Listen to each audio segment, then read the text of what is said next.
Hi, I'm Payal Talwar. So before we start, let me ask you something.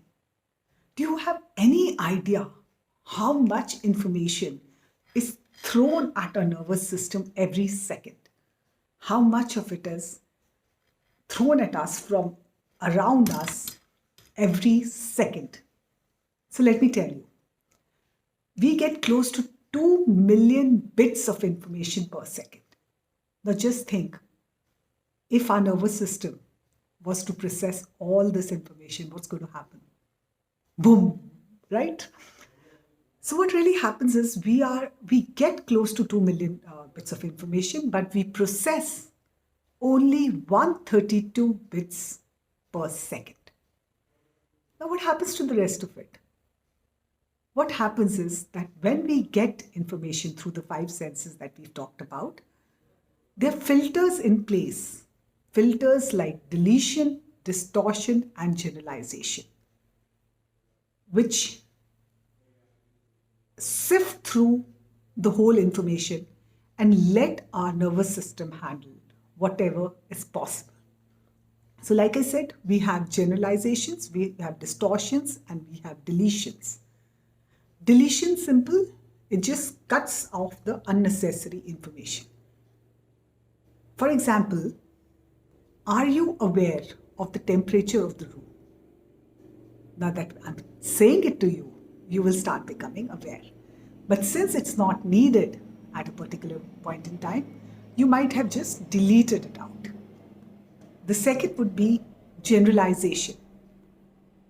As the word says, the same paintbrush to brush everything. You have one experience and all the future experiences are brushed with the same brush. So this helps us put the experiences into a category. So it kind of narrows down the information. Third is distortion. So all that is happening, we tend to distort or mold it to suit whatever we already do. So apart from the filters that are there, the deletion, distortion, and generalization, which our minds in the nervous system are going through, we also have our beliefs and our experiences, which color our experiences of what the situation is. So we form our own map of the actual reality. Now, this map might not be the actual reality and often is not the actual reality. So that is where a lot of miscommunication occurs. I speak from my own map, you might be using your own map. For example, we might be looking at a dog and both of us have a totally different experience of the dog. The reality is that it's a dog.